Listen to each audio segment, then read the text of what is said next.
TQM क्या बोलता था? Total quality management.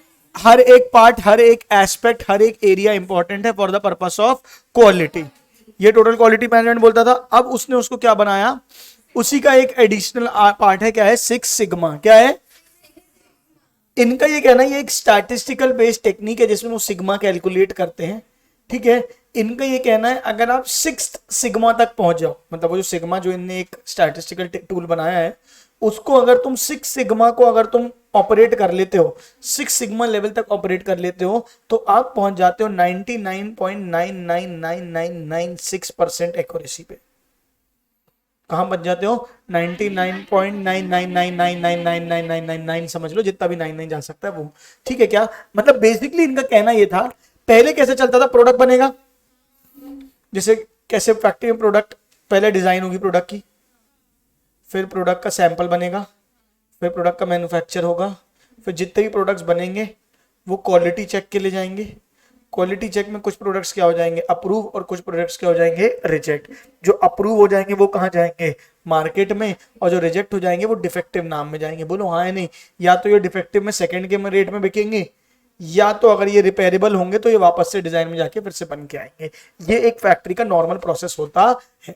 Six sigma ने बोला ये गलत है, ऐसा क्यों करना है? Why to have any defect? इनका कहना था पहली बार में ही बनाओ, एक्यूरेट बनाओ, 99.9999999% एक्यूरेसी से बनाओ, यानी डिफेक्ट आना ही नहीं चाहिए। यहां से आए जितने प्रोडक्ट बने सीधे बिकने जाए, जीरो डिफेक्ट्स पे या 0.1% डिफेक्ट्स पे हम ऑपरेट करेंगे। ये इनका पर्पस था सिक्स सिग्मा का। जैसे टोटल क्वालिटी मैनेजमेंट क्या बोलता था? हर एक इंसान क्वालिटी पे लग जाए, उससे अचीव क्या करना है? Six sigma. तो टोटल क्वालिटी मैनेजमेंट का एक्सटेंशन क्या है बेटा? आपका सिक्स सिग्मा। हाँ या ना? फटाफट बोलो। अब वही सब बोला गया है, एक बार रीड करते हैं। Six sigma is a discipline statistical based data driven quality control program. It is a methodology for continuous cycle time improvement, the reduction of manufacturing defects to a level of no more than 3.4 per million, यानी जब 10 lakh unit बनाओ तो उसमें कितने defect होने चाहिए? 3.4, यानी 3 unit, 3.5 unit खराब होने चाहिए कितने में? 1 मिलियन में, यानी 99.999% accuracy by eliminating the defects in any product, process और service. Developed by Motorola in middle in 1980s। Motorola वो कंपनी थी जो ये लेके आई थी सिक्स सिग्मा का concept. Six sigma is based on quality management fundamentals. Due to its accuracy and merits the approach became popular at GE, General Electric जो company है, in early 1990s। Today, thousands of organizations across the globe have adopted Six Sigma. Six Sigma is a business strategy, a vision, a benchmark. क्या है? a vision कि हमको ऐसा करना है कि 0.1% डिफेक्ट्स निकले। फिर क्या है? ये एक बेंचमार्क है, ये एक गोल है, एक स्टैटिस्टिकल मेजर है, एक रोबस्ट मेथोलॉजी है। बोलो हाँ या नहीं? देखो अगर सिग्मा 1 में हो, देखो ये सिग्मा वैल्यू बोला है और ये डिफेक्ट्स पर मिलियन बोला है। बोलो हाँ या नहीं? अगर आपका सिग्मा 1 है तो 10 लाख में कितना डिफेक्ट निकल रहा है? 6,91,6452। हाँ या नहीं? अगर सिग्मा 2 अचीव करते हो तो वो आधा हो जाएगा, कितना हो जाएगा बताओ? 3,08,637। हाँ या नहीं? सिग्मा लेवल 3 अचीव करते हो तो कितना हो जाएगा? 66,000। फिर कितना हो जाएगा? 6,210। और फिर कितना हो जाएगा? 255। और आखिरी में कितना बचेगा? 3। तो 3 डिफेक्ट्स पर मिलियन, 3 डिफेक्ट्स पर मिलियन। 3 डिवाइडेड बाय 10 लाख करोगे तो 99.999% एक्यूरेसी आएगी। हाँ या ना? फटाफट बोलो। मैं चाहता हूं भी इसको रीड कर लो जल्दी से। कहीं पे जॉब करने जाते हो या अपना स्टार्टअप करते हो या मार्केटिंग वगैरह संभालते हो, तब ये सब आपको बहुत प्रैक्टिकली, अभी तो तुमको बस ऊपर ऊपर से बता दिया जाता है, ठीक है क्या? इसके प्रॉपर सिक्स सिग्मा के, बीपीआर के, ऐसे अलग अलग सर्टिफिकेशंस होते हैं कि आपके पास अगर ये सर्टिफिकेशंस तो आगे चल के जॉब में मदद मिलती है। अगर तुमको ऐसा कभी भी फ्री बैठे हो या कुछ बैठे हो तो ऑनलाइन कर लो, फ्री मिलते हैं। गूगल कराता है बहुत सारे सर्टिफिकेशंस, गूगल से कर सकते हो, माइक्रोसॉफ्ट से कर सकते हो, या पैसे देके बहुत सारे, जैसे इवन हार्वर्ड वगैरह से भी तुम कर सकते हो। कुछ नहीं, बहुत मिनिमल पैसे लगते हैं, लेकिन हाँ डिसिप्लिन और सीखने की इच्छा होनी चाहिए कि तुमने उसमें फिर बैठ के ऑनलाइन कुछ सीखा। वो अगर तुमने सीख लिया तो आगे चल के तुम्हारी बहुत ज्यादा हेल्प होती है करियर में, अलग अलग चीजों में। चलो ये रीड कर लिया तुमने? कहां तक रीड हो गया? पूरा हो गया रीड? समझ भी आ गया? कहीं में डाउट है क्या? देखो अब इसने क्या बोला है, ये क्या बोलता है, जब मैं फर्स्ट सिग्मा से सेकंड सिग्मा में जाता हूं तो 10% का इंप्रूवमेंट है, सेकंड से थर्ड में, सॉरी फर्स्ट से थर्ड में जाता हूं तो 10% का इंप्रूवमेंट है, 10 टाइम्स का, थर्ड से फोर्थ में जाता हूं तो फिर से कितने का इंप्रूवमेंट है? 10 टाइम्स का। लेकिन जब मैं 5 से 6 में जाता हूं तो 1825 टाइम्स का इंप्रूवमेंट है। क्या बात समझ में आ रही है? यानी पहले दूसरे तीसरे चौथे में आसान है, पांचवें से छठवें में पहुंचना मुश्किल है, और एक बार पांचवें से छठवें में पहुंच गए तो सीधे सीधे क्या हो जाएगा? आई क्या बात समझ में? अब जैसे फॉर एग्जांपल तुमको एक सीधी सी कंपाउंडिंग का इफेक्ट बताता हूं, तुम अगर, चलो ठीक है बाद में, अब ये पढ़ लो पहले, यहां तक समझ में आया? 6 सिग्मा के लेवल है, फर्स्ट से सेकंड में गए तो 10 टाइम्स का इंप्रूवमेंट, सेकंड से थर्ड में गए तो 10 टाइम्स का इंप्रूवमेंट, लेकिन जब फिफ्थ से सिक्स में गए तो सीधे 1825 टाइम्स का इंप्रूवमेंट, मल्टीपल इंप्रूवमेंट्स हुआ। देखो ना, पहले आप 3 लाख से कितने पहुंचे? 66,000, 66,000 से सीधे कितने पहुंच गए? 6,000, 6,000 से 255, और 255 से सीधे कितना? 3। क्या बात समझ में आई? तो मल्टीपल टाइम्स आपका क्या हो रहा है, जैसे जैसे सिग्मा का लेवल बढ़ते जा रहा है, आपका इंप्रूवमेंट का लेवल क्या होता जा रहा है? बढ़ता जा रहा है। This graph is a logarithm scale, notice the increasing rate of movement. For example 1 sigma two 3 sigma is only 10 times improvement, 3 to 4 is a big 10 times improvement, whereas 5 to 6 is a whopping 1825 times change. This is why essential to achieve breakthrough improvements to reach out a level of maturity. Six Sigma provides a methodology to achieve this. क्या एक method तरीका है जिससे आप six sigma पे अपने आप को बेटर कर सकते हो? ठीक है क्या? इसको दो पार्ट में बांटा गया है, ये आगे दिया होगा क्या? चलो ठीक है आगे आएगा। दो पार्ट में बांटा गया है, एक होता है कि आपके पास कोई एग्जिस्टिंग प्रोसेस है, आपके पास क्या है? एक एग्जिस्टिंग प्रोसेस है, उस पे सिक्स सिग्मा लगाना है। और एक है कि आपके पास कोई एग्जिस्टिंग प्रोसेस नहीं है, नया प्रोसेस क्रिएट करना है, नया प्रोसेस क्रिएट करना है जो सीधे क्या है? सिक्स सिग्मा लेवल का हो, मतलब 99.99% एक्यूरेसी वाला हो। नहीं समझे कि समझ गए? एक क्या है कि आपके पास एग्जिस्टिंग प्रोसेस है, चेंज करके 99% एक्यूरेसी चाहिए। दूसरा क्या है? नहीं है, आपको 99% तक पहुंचना है, नया बनाना है सीधे। ठीक है क्या? तो six sigma also be thought of a measure of process performance. Once the current performance of the process is measured, the goal is to continuously improve the sigma levels, striving towards six sigma. सीधे छठवें sigma में नहीं पहुंचते हो, धीरे धीरे पहले आप 0 पे हो तो फिर 1 पे, 2 पे, 3 पे, 4 पे, ऐसे जाते हो आप।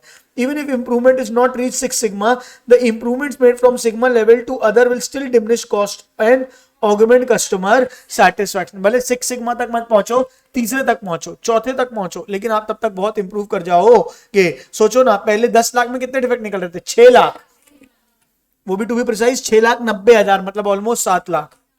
अगले में सिग्मा में पहुंचे कितने हो गए? 3 लाख। 10 लाख में 3 लाख खराब, 7 लाख सही, और उसके अगले में कितने हो गए? 66,000। क्या बात समझ में आ रही है? यानी 10 लाख में 66,000 खराब, 9,33,000 सही। उसके अगले में कितने हो गए? 6,000 खराब, यानी 9,96,000 या 94,000 सही। बात समझ में आ रही है क्या? तो जैसे जैसे आप बढ़ते जाओगे, जरूर नहीं आप सिक्स सिग्मा तक पहुंचो, हर एक सिग्मा का इंप्रूवमेंट आपकी कॉस्ट को बचाएगा और कस्टमर सेटिस्फेक्शन को बढ़ाएगा। हाँ या ना? बोलते हैं ना, लोकल कंपनी है तो खराब निकलने के चांसेस ज्यादा है, ब्रांडेड कंपनी तो खराब निकलने के चांसेस कम है। अब तुमने चाइना कोई मान लिया, तुमको लग रहा है क्या पता यार गड़बड़ निकल सकता है। क्यों बोलते हैं हम ऐसा? क्योंकि वहां पे बल्क में प्रोडक्शन जरूर हो रहा है पर डिफेक्ट निकलने के चांसेस बहुत है। बोलते हैं ना, चाइना का माल है, चले तो शाम तक, नहीं तो चांद तक। क्या बात समझ में आ रही?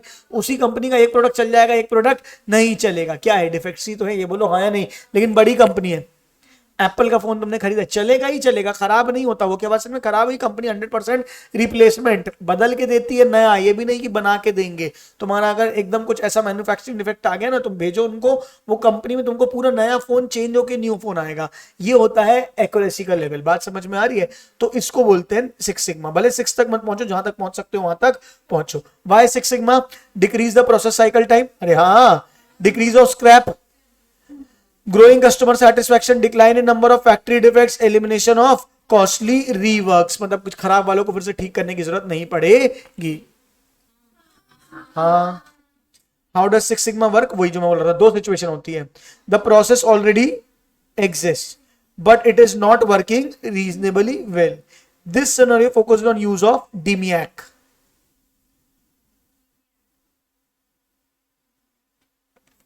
हाँ, तो दो प्रोसेस बताई, दो तरीके, दो कंडीशन बताई थी, कौन कौन सी? एक प्रोसेस है, ठीक करना है, दूसरा प्रोसेस नहीं है। अगर प्रोसेस है और ठीक करना है तो क्या लगाओगे? डीमिएक। डीमिएक क्या होता है? Define, measure, analyse, improve, control.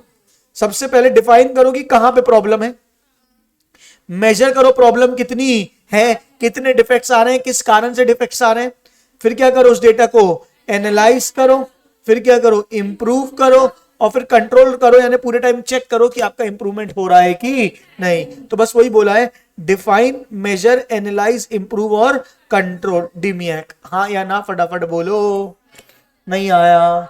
दूसरा क्या है? when there is no process in existence at all and it has to be designed using design for Six Sigma, DFSS। क्या क्या? Design for six sigma. Design ही ऐसी बनानी है कि क्या हो? सिक्स सिग्मा अचीव हो जाए। अरे यार नहीं समझ में आ रहा है, नहीं आ रहा है। नया प्रोसेस बना रहे हो, क्या बना रहे हो? नया प्रोसेस। ऐसा प्रोसेस बनाना है कि सीधे क्या हो जाए? सिक्स सिग्मा अचीव हो जाए, DFSS। बोलो हाँ या नहीं। उसके लिए जो वो लगती है उसको क्या बोलते हैं? IDOV। क्या बोलते हैं? मतलब दो है, एक है डीमिएक, हाँ, दूसरा है IDOV। ये क्या होगा? आइडेंटिफाई द प्रोसेस, कहां पे प्रोसेस लगाना है, फिर डिजाइन करो अलग अलग, ऑप्टिमाइज करो performance by using advance statistical model की सही आ रहा है कि नहीं आ रहा, फिर क्या करो? वैलिडेट करो, चेक करो कि जो आपने मॉडल बनाया है वो वर्क कर रहा है कि नहीं। तो इसमें क्या हो जाएगा? IDOV। क्या हो जाएगा? IDOV। पहला आइडेंटिफाई, दूसरा डिजाइन, तीसरा ऑप्टिमाइज, चौथा वैलिडेट। हाँ या ना फटाफट बोलो।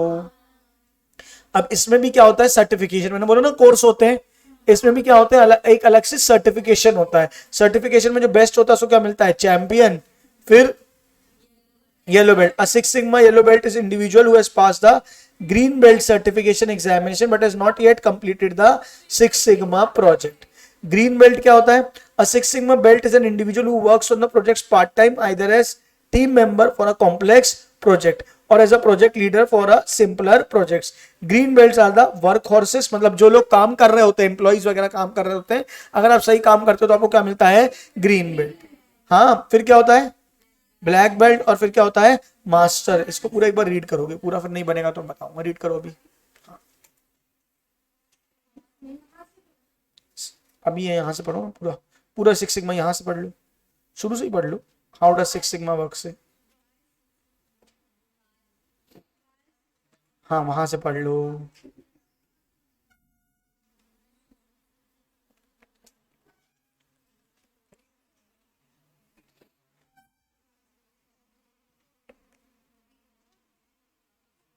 अगले कॉन्सेप्ट पे आते हैं। कॉन्सेप्ट का नाम है ERP। मुझे बताओ व्हाट इज ERP? क्या होता है ये? नहीं नहीं, वर्ड्स पे नहीं जा। अरे ना ना ना ना ना, ये एक सॉफ्टवेयर होता है, एंटरप्राइज रिसोर्स प्लानिंग एक software. ERP is a software जो एक बिजनेस की सारी प्रॉब्लम्स का सोल्यूशन दे दे।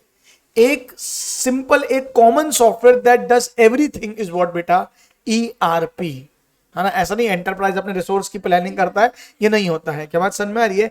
ERP सॉफ्टवेयर कैसा होता है? जैसे फॉर एग्जांपल स्कूलों में तुम कभी जाओगे एडमिशन कराने, या कभी स्कूल में देखा होगा तो स्कूल के पास एक सॉफ्टवेयर होता है, उसमें क्या होगा? सब कुछ होगा। जैसे फॉर एग्जाम्पल मैं अपनी कोचिंग का बताता हूँ, हमारे पास भी एक ERP है। हमारी ERP में क्या होगा? फॉर एग्जाम्पल बच्चा आएगा इंक्वायरी करने, तो वो सबसे पहले रक्षिता दीदी उनसे एक फॉर्म भरवाएगी। वो फॉर्म भरवाएगी तो हमारे सॉफ्टवेयर में इंक्वायरी के फॉर्म में चला जाएगा कि भैया इतनी आपके पास आज की डेट में क्या आई? इंक्वायरी आई।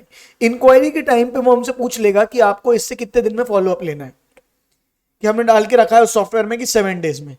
तो आज जो आया 7 डेज बाद उसका नाम हमारे पास आएगी। आज सुबह जब दीदी आके सॉफ्टवेयर देखेगी तो उसमें उनको लिस्ट दिखेगी कि ये लोग हैं जो 7 दिन पहले आए थे, हमको इनसे क्या करना है? फॉलो अप लेना है। बात समझ में आई? फिर बच्चा क्या करेगा? डेमो अटेंड करेगा। डेमो अटेंड करते समय वो क्या करेगा? 1000 का रजिस्ट्रेशन कराएगा। तो 1000 का रजिस्ट्रेशन जैसे ही कराता है तो वो हमारे मोबाइल ऐप में ऐड हो जाता है। 1000 का रजिस्ट्रेशन कराने के बाद उसको 7 डेज की डेमो क्लास मिलती है। तो जिस दिन आप ज्वाइन करोगे, ठीक है, उस दिन क्या हो जाता है कि लिख के आ जाता है कि हाँ आप आज आपने इस तारीख को, आप सब लोग एक ही दिन में तो ज्वाइन करते नहीं है, अलग अलग डेट पे आते हैं, तो जो जिस दिन ज्वाइन करेगा उस दिन के लिए उसका नाम आ जाएगा। हर दिन नोटिफिकेशन आएगा कि आज इसके 7 डेज हुए हैं, आज फलाने के 7 डेज, जिसके 7 डेज होंगे उसको हमारे यहाँ से पहुंच जाएगा, भैया आपके 7 डेज हो गए हैं, अब या तो आप ज्वाइन कर लीजिए फीस पे करके, या तो फिर आप क्या कर लीजिए, अपना 1000 रुपीज रिफंड ले लीजिए। ये प्रोसेस होता है, ठीक है क्या। अब बच्चा ज्वाइन हो गया, फिर जैसी बच्चा फीस भरेगा उसको एक बैच में ऐड कर दिया जाएगा। अब जैसी वो बैच में ऐड होगा तो वहां पे देखेगा कि भाई इसको नोट्स देने हैं, जब तक उसके सामने दिखा होगा कि इसको नोट्स देने हैं, चारों सब्जेक्ट के नाम आएंगे, उसकी तीनों बुकों के नाम आएंगे, है ना। जैसे जैसे नोट्स देंगे वैसे वैसे उसके नाम के आगे क्या लगाते चले जाएंगे, टिक लगाते जाएंगे। अच्छा, बच्चे ने इंस्टॉलमेंट लिए तो उसमें इंस्टॉलमेंट का भी आ जाएगा। उसी में क्या होते जाएंगे, रिकॉर्डेड लेक्चर्स भी डलते चले जाएंगे। उसी में बच्चा क्या करेगा, रिकॉर्डेड लेक्चर्स भी जाके ऐप में देख सकता है। उसी में उसकी क्या डल जाएगी, अटेंडेंस भी डल जाएगी। उसी में उसकी क्या डल जाएंगे, टेस्ट भी डल जाएंगे। अच्छा, हम फीस भी डालते जा रहे हैं, तो तुम्हारे एंड का, हमारे एंड का क्या होगा, हमको किसकी फीस पेंडिंग है, किसकी फीस पेंडिंग नहीं है, उसका नोटिफिकेशन आता जाएगा। किसने कितने पैसे दिए, कितने पैसे नहीं दिए, किसकी फीस ओवरड्यू हो गई, ये आ जाएगा। आखिरी में एक पूरा overall profit and loss statement बन के आ जाएगा कि इतना प्रॉफिट हुआ और इतना लॉस हुआ। जैसे मैं तुमको अगर दिखाना चाहूं तो मैं तुमको दिखा सकता हूं, थोड़ा सा, ज्यादा नहीं, ठीक है। एक सेकंड रुक तो जाओ, वही ना, थोड़ा सा दिखाऊंगा ना। जैसे ये है, इसमें क्या है, जैसे ये पूरे बैचेस दिख रहे हैं तुमको, ये इतने पूरे बैचेस चलते हैं। फॉर एग्जांपल मैं किसी भी एक बैच में चला जाता हूँ, ठीक है, ये सीसीट का है, ये 12th का है, ये इतने बैचेस चल रहे हैं हमारे, दिख रहा है आपको। अगर मैं कोई भी, जैसे मैं बैच 1 में गया, ठीक है, अब इसमें ये दिख जाएगा कि बच्चे, मैं सारे बच्चों की अटेंडेंस, कितने उसमें स्टूडेंट्स हैं, कितने उसके असाइनमेंट्स हैं, किसने असाइनमेंट किया, किसने असाइनमेंट नहीं किया, ये पूरा दिख जाएगा इसमें। मेरे को क्या बात समझ में आ रही है। अगर मुझे कोई अनाउंसमेंट करनी है तो अनाउंसमेंट दिख जाएगा, ठीक है। मेरे को टेस्ट के मार्क्स दिख जाएंगे सबके, कौन कौन से वीडियोस डले हुए हैं, हर वीडियो चैप्टर वाइज दिख जाएगा। अगर कोई लाइव क्लास शेड्यूल करनी है तो मैं इसी से लाइव क्लास शेड्यूल कर सकता हूँ, बच्चे को ऐप में नोटिफिकेशन आ जाएगा, ठीक है। एट द सेम पॉइंट हम उसको क्या मिल जाएगा, स्टडी मटेरियल यहाँ पे पूरा मिल जाएगा, ठीक है। इसके अलावा फीस वगैरह का भी, जैसे स्टूडेंट्स के अंदर जाओ फॉर एग्जांपल किसी के भी, तो उसके फीस के भी पूरी डिटेल आ जाएगी, उसके पेरेंट्स की भी पूरी इंफॉर्मेशन आ जाएगी। तो ये जो सॉफ्टवेयर है ये क्या है बेटा, एक ERP है। ये जो सॉफ्टवेयर है ये क्या है बेटा, एक ERP है, जिसको आप बोलते हैं एंटरप्राइज रिसोर्स प्लान। अब इसमें मैं सबको दे सकता हूँ, ये सॉफ्टवेयर बहुतों के पास होगा। अब कोई एक बंदा जो सिर्फ फीस देखता है तो उसमें सॉफ्टवेयर उसके पास होगा, पर उसके पास एक्सेस सिर्फ फीस वाले टैब का होगा। बात समझ में आ रही है। तुम्हारे पास सिर्फ तुम फीस नहीं देख सकते बाकियों की, किसकी कितनी आई है, किसकी नहीं आई है, क्या बात समझ में आ रही है। लेकिन जो मान के चलो, जो फीस वाली कॉलिंग करता है उसको सिर्फ फीस का होगा, जो नोट्स का काम करता है उसके पास सिर्फ किसका टैब होगा, नोट्स का। हम एक्सेस रिस्ट्रिक्ट या ग्रांट करके रख सकते हैं, क्या बात समझ में आ रही है। तो जिसका जो काम है उसको वो क्या है, ग्रांट करके रखा हुआ है। अब जैसे मान के चलो कोई इंप्लॉई है, वो कुछ ऐसा काम कर रहा है, नोट्स का काम कर रहा है। अब नोट्स का काम कर रहा है तो उसको स्टूडेंट की कॉन्टैक्ट इन्फॉर्मेशन नहीं दिखनी चाहिए, ठीक है। गर्ल्स होते हैं, बच्चे होते हैं, सारी चीजें होती है, तो ये एक बहुत वो सेंसिटिव डेटा है, क्या बात समझ में आ रही है। तो बच्चे को बाकी सब दिखेगा, उस बंदे को सब कुछ दिखेगा, लेकिन क्या होगा कि कॉन्टैक्ट नंबर नहीं दिखेगा। बात समझ में आ रही है। तो हम ग्रांट कर सकते हैं कि हमको किस चीज का एक्सेस देना है और किस चीज का एक्सेस नहीं देना है, क्या बात समझ में आ रही है। ये तो मैंने आपको छोटा दिखाया, एक ये तो मतलब सिर्फ एक ऐप दिखाया। ओवरऑल एक दूसरा ERP है हमारे पास जिससे हम ये सारी चीजें मैनेज करते हैं। हाँ या ना फटाफट बोलो, नहीं आया, आ गया, चलो। तो वही आप ERP के बारे में पढ़ो थोड़ा सा, क्या लिखा है।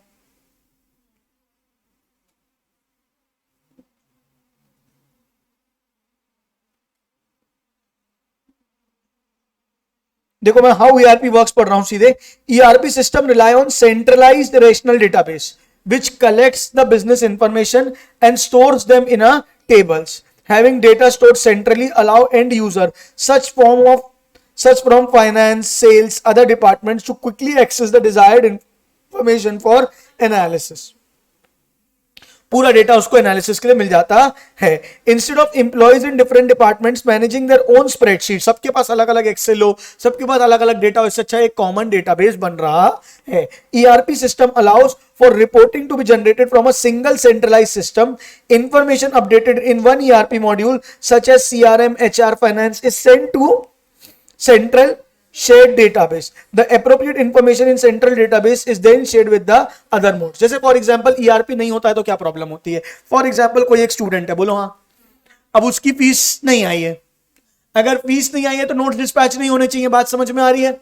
लेकिन अगर फीस का डेटा फीस डिपार्टमेंट के पास है और नोट्स का डेटा किसके पास है, नोट्स डिपार्टमेंट के पास, तो अब नोट्स डिपार्टमेंट को कैसे पता चलेगा कि फीस आई है कि नहीं है? बात समझ में आ रही है। तो ईआरपी है तो क्या होगा, फीस अपडेट होगी, यहां से बंदा एलिजिबल दिखने लग जाएगा।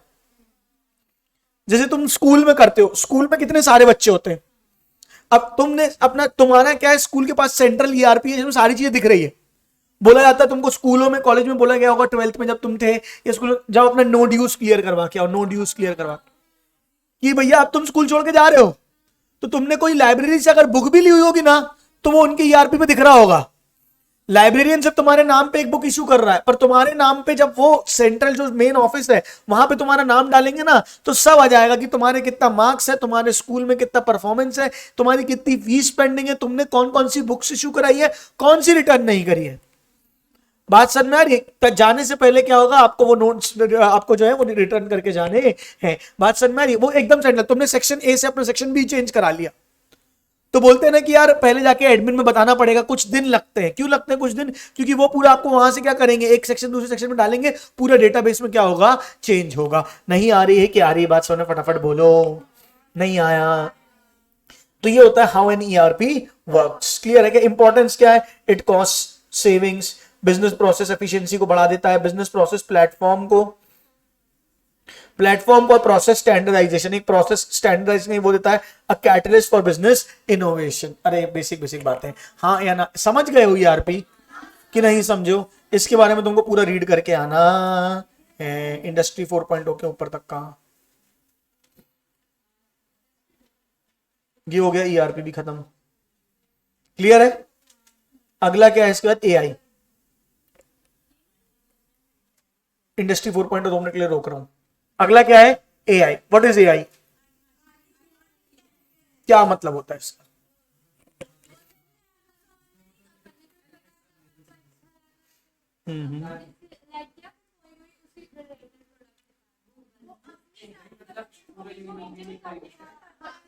पहले पता क्या था, पहले बोला जाता है कंप्यूटर के पास ना सिर्फ प्रोसेस कर सकता है, उसके पास दिमाग नहीं है। अब धीरे धीरे उसमें क्या डाली जा रही है, इंटेलिजेंस डाली जा रही है। मतलब ये किया जा रहा है कि वो तुम्हारे इमोशन को भी समझ ले। जैसे वो नहीं था, चिट्ठी बनाया था ना उसने, वो कुछ नेक्स्ट लेवल दिखा दिया था उनने। लेकिन कोई बहुत बड़ी बात नहीं है कि भविष्य में आप कुछ सालों में वो देख भी लो तो क्या ठीक है कि रोबोट को भी प्यार हो रहा है, क्या बात समझ में आ रही है? वो कोई बहुत बड़ी चीज नहीं है। लेकिन नॉर्मली जो चिट्ठी दिखाया था ना, पहला वाला चिट्ठी था, देखी थी वो पिक्चर, उसके पास आर्टिफिशियल इंटेलिजेंस नहीं थी। उसको बम दे दिया तो वो कहीं भी मार सकता है। बात समझ में आ रही है? दूसरे वाले ने क्या किया, उसमें थोड़ा सा इंटेलिजेंस डाला कि भैया अब उसको ये समझ में आना चाहिए कि अब उसको बोला बम फेंको, तो उसको उसको मतलब थोड़ा सा अपना सेंस भी लेके चलना है। नहीं आ रही क्या रही? अब तुम रोबोट को बोलो, जैसे फॉर एग्जांपल क्या है, ये सिरी है, या जो चीजें हैं जो तुम्हारे डेटा, अब ये क्या करते हैं, तुम्हारे डेटा को स्टोर करते हैं, उससे एआई बनाते हैं। क्लियर है क्या? अब जो एआई नेक्स्ट लेवल चला गया है, जो अभी अपन ने देखा चैट जीपीटी, देखा, ट्राई किया चैट जीपीटी? हाँ, मतलब चैट जीपीटी इज मतलब नेक्स्ट लेवल थिंग। वो तुम्हारे मतलब, मैं अभी उस दिन गया था एक ऑफिस में, बात कर रहे थे वहां पे, आप उन्होंने हमसे पूछा आप चैट जीपीटी का यूज करते हैं? मैंने कहा हम यूज करते हैं। बोले क्या यूज करते हैं? मैंने कहा हमको इंस्टाग्राम में कैप्शन डालना होता है, ये करना होता है, वो करना होता है, ब्रांडिंग मार्केटिंग यूज करते हैं। बोलते क्या है ये सब छोटे मोटे यूज है। उनने जो मेरे को यूज दिखाया, मेरा दिमाग एकदम खुल गया। चलो आओ दिखाई देता हूँ, बातें क्या करनी। मतलब उनने सीधे चैट, कितने लोगों ने चैट जीपीटी यूज ही नहीं किया है अभी तक? सिर्फ सुना, एक बार भी यूज नहीं किया है। तो अगर नहीं यूज किया तो दुनिया में आप बेटा बहुत पीछे हो। दुनिया मतलब ये बहुत ही गलत बात है। नहीं, तुमको कमांड सही से देना पड़ेगा।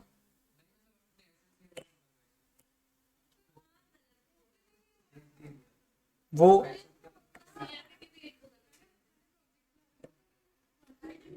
मतलब तुम लोग एमसीक्यू वहां पे चेक कर रहे थे ना, टेस्ट दे रहे थे तुम लोग? टेस्ट के टाइम पे चीटिंग कर रहे थे ना चैट जीपीटी से, बेटा पकड़े गए।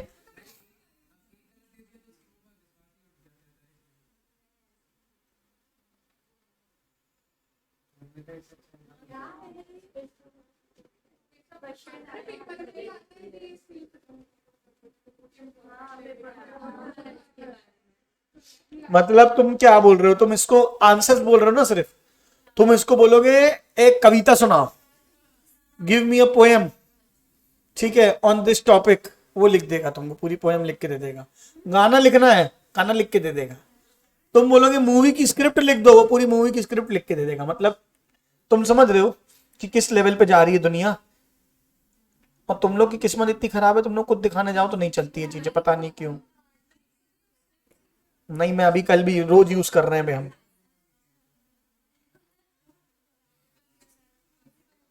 चलो आ गया।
देखो जैसे मैंने इसको डाला है, give 20 MCQs on strategic management topic 6 sigma with correct answers.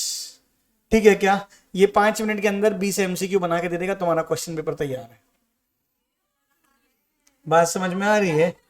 ठीक है, तुम लिखो। और क्या है, तुमको क्या लगता है ये हर बार नए क्वेश्चन देगा? तुम जाके करके आ जाना इसके, ये नहीं देगा। ठीक है, इवन तुम डाल दो कि तुमको कोई पैराग्राफ समझ में नहीं आया, तुम उसका डाल दो कि भैया ये है, give me research on this topic, वो तुमको पूरा लिख के दे देगा। तुमको अगर फॉर एग्जांपल कोई भी तुमको पढ़ाई का ही, ठीक है, give 50 MCQs on topic 6 sigma for CS executive student based on CS executive exam conducted by ICSI, enter, वो 20 क्वेश्चन बना के दे देगा तुम्हें। ठीक है क्या? और इससे तुम प्रैक्टिस कर सकते हो अपनी। ICSI इससे नहीं बनाएगा, लेकिन तुम इससे क्या कर सकते हो? प्रैक्टिस कर सकते हो। बात समझ में आ रही है? तो ये इस लेवल पे जा चुकी है कहानी। और ये और एक बहुत छोटा एग्जांपल दिया मैंने अभी आपको। आप इससे जो चाहो, मतलब मैं बोल रहा हूं प्रोजेक्ट बनाना है, जो करना है, ठीक है क्या? सिर्फ आपको क्या रखना है, कॉमन सेंस और कमांड देते आना चाहिए कि आपको AI को यूज कैसे करना है। बात समझ में आ रही? कंपनी जिसको यूज करनी है अपने डेटा स्टोर करने के तरीके से, ठीक है, चलो छोड़ दो, बाद में घर पे कर लेना।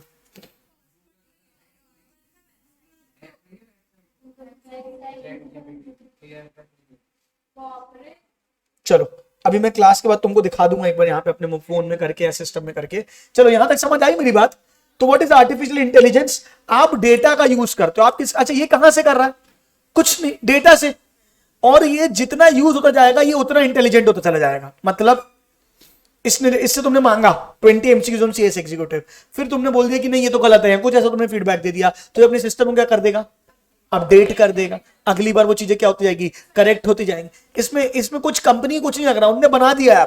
अब इसमें जितना डेटा आप डालते जाओगे उतना ये क्या होता जाएगा? इंप्रूव होता चला जाएगा। क्या बात समझ रही है? ये तो कुछ भी नहीं है, मतलब ये ऐसे अलग अलग बहुत सारे। एक है tom.ai। tom.ai क्या है? चैट जीपीटी फेमस हो गया। tom.ai क्या है? तुम उसमें टॉपिक डालो, give me a power point presentation on this topic with 20 slides with ऐसी फोटोज, एंटर, 20 स्लाइड बन के आ गई। कहां लगे हो तुम?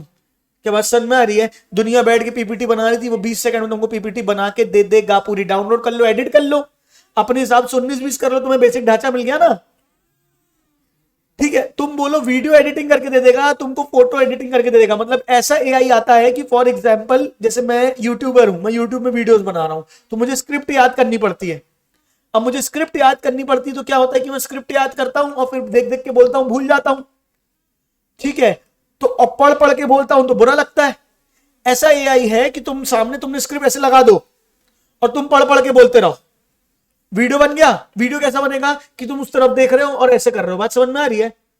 तुमने वीडियो बना लिया ऐसे पढ़ते पढ़ते हुए, सामने वीडियो बन गया, उस वीडियो को डालो, आई कांटेक्ट सिंक्रोनाइज करो, वो तुम्हारा आई कांटेक्ट चेंज करके ऐसे कर देगा, लगेगा पूरा वीडियो तुमने कैमरे में देख के बनाया है।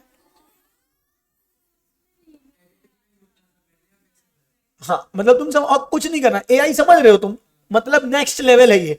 अब ये क्या है, बोलते हैं ये लोगों की नौकरी खाएगा, लेकिन जो इंटेलिजेंट होगा वो इसको यूज करके पैसे कमाएगा।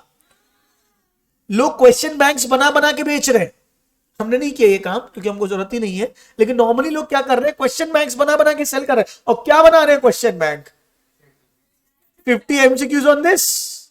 हाँ, लेकिन चेक करना पड़ेगा, गलतियां रहती हैं, लेकिन आपको जहां बनाने में और गलतियां ढूंढने में फर्क है ना, सिर्फ एक प्रूफ रीडिंग के लिए 2 बंदे बिठा दो, पूरे टाइम प्रूफ रीडिंग करते रहेंगे, हो गया चैट एआई का काम। बोलो हाँ या नहीं? कितने लोग किस डेटा को रिसर्च कर रहे हैं, ये भी क्या है, मतलब तुमने पूरा डेटा दिया, अब भैया तुमने सबने सर्च किया सारी चीजें इंस्टाग्राम में, गूगल में, सब जगह। अब जो तुमने गूगल में सर्च किया, उनने सीधे आर्टिफिशियल इंटेलिजेंस से सीधे उसने क्या कर दिया, क्लासिफाई कर दिया, इतने लोग जूते। अब क्या बैठ के इंस्टाग्राम में कोई बैठ के दिखा रहा होगा क्या कि तुमको जूते की एड दिखानी है? सब एआई है। कैसे एआई है? सब जितने लोग ने जूता सर्च किया वो एक जगह क्लासिफाई होगा, ये होगा, ये होगा, ये होगा। वो पूरा सिस्टम ऑटो सिस्टम जनरेटेड है कि तुम जूते की वेबसाइट में गए, वो डेटा यहां से और तुरंत विद इन सेकेंड्स होता है।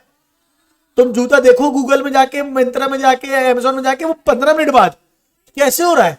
ये डेटा का इंटेलिजेंस है। ये तुम्हारा डेटा वहां जा रहा है, वहां से जा रहा है, वहां से जाके, मतलब वो फिल्टर्स लगे हुए हैं कि जितने लोग इस वेबसाइट में गए उसको ये ऐड दिखानी है। बात समझ में आ रही है? This is the power of what बेटा, आर्टिफिशियल इंटेलिजेंस, मशीन इंटेलिजेंस। ठीक है क्या? ये नेक्स्ट लेवल है। इसके बारे में आप जितना जानोगे उतना आपका भविष्य। तुम सोचो एज ए सीएस तुम क्या करने वाले हो? फाइलिंग यूज करने वाले हो, फाइलिंग करने वाले हो, ये करने वाले हो। अरे तुम्हारी फाइलिंग आइलिंग का काम खत्म कर देगा कोई एक सॉफ्टवेयर आ गया तो। क्या कर बन जाएगा? क्या लग रहा है? कहो तो क्या, कोई ना कोई एआई आ जाएगा यार जो कर देगा। के बाद समझ में आ रही है? लेकिन अब तुमको दिमाग लगाना है, ये तो चेंज है ना। अब तुमको दिमाग लगाना है कि तुम मशीन से कैसे ऊपर हो। इसके लिए मैं बोलता हूं कि तुमको स्मार्ट, तुम्हें अवेयर, तुम्हें वो होना जरूरी है। मशीन कितनी भी इंटेलिजेंट हो जाए, तुमसे इंटेलिजेंट नहीं हो सकती। क्यों? क्योंकि मशीन के पास एक चीज नहीं है, इमेजिनेशन और विजनरी। वो भविष्य नहीं इमेजिन कर सकती। कहो वो भी आ जाए कोई बहुत बड़ी बात नहीं है। मतलब आज की डेट में, मतलब जब से मैंने इसके बारे में पढ़ना और देखना चालू किया, मुझे हर चीज को लगता कुछ भी इम्पॉसिबल नहीं है। मतलब मैंने देखा कि ऐसी चीजें आ रही हैं कि आप जब, मतलब बच्चे पैदा होंगे तो उसके तुम जीन्स डिसाइड कर सकते हो तुम्हें कैसे चाहिए। मतलब हमको जीन्स हमारे पेरेंट्स से मिले ना, बोले कुछ नहीं, हम जीन्स कस्टमाइज करके डाल देंगे आपके बच्चे पे, आप बताइए आपको क्या चाहिए, सिंगर पैदा करना है कि डांसर पैदा करना है। क्या बात हो रही है ये? समझ रहे हो? तुम क्या चाहते हो, कौन से जीन्स, कैसे टैलेंट, कैसे हो। मतलब ये अभी इसको लीगल वो नहीं मिला, लेकिन ये बन रहा है, आ गया है उस लेवल पे। तो सोचो दुनिया क्या होने वाली है। नए नए लोग super intelligent human, super human पैदा हो रहे होंगे। क्या बात समझ में आ रही है? लेकिन वही है, आपको यहीं पे दिमाग लगाना है कि आप जो चीज आ रही है, 2 प्रकार के लोग होते हैं। एक उससे डर के, कंप्यूटर आया तो दुनिया डर गई थी ना, हाय राम हमारी नौकरियां चली जाएगी। आज कंप्यूटर ने ही लोगों को काम दिलवाया है, वर्क फ्रॉम होम और एवरीथिंग। इंटरनेट आया तो लोग डर गए थे ना, आज एआई आया तो लोग डर रहे हैं। लेकिन जो एआई को यूज करना सीख जाएगा, मतलब सीधी सी बात है, हर चीज एक वरदान है, हर चीज एक अभिशाप है, आपको चूज करना है कैसे है। बात समझ में आ रही है क्या? तो अभी आर्टिफिशियल इंटेलिजेंस के बारे में तुमको तो कुछ खास यहाँ पे दिया नहीं हुआ है, बेसिक बेसिक दिया हुआ है। ठीक है, एरियाज एआई कहां कहां पे आप यूज कर सकते हो बिजनेस स्ट्रैटेजी के लिए। ठीक है, short term AI adoption priorities, छोटे लेवल पे आप उसको अडॉप्ट करोगे। ठीक है क्या? Data strategy, ethical legal issues, technology issues, skill के, ये एक बार रीड करके आओगे क्या पूरा? एआई पूरा रीड करके आना है। फिनटेक भी बता दूं क्या? तो चलो फिर रीड करने नहीं दूंगा तो कल ही बताऊंगा, चलेगा क्या? हाँ या ना बोलो। आज इतना कर रहे हैं, बाकी का नेक्स्ट क्लास में करेंगे।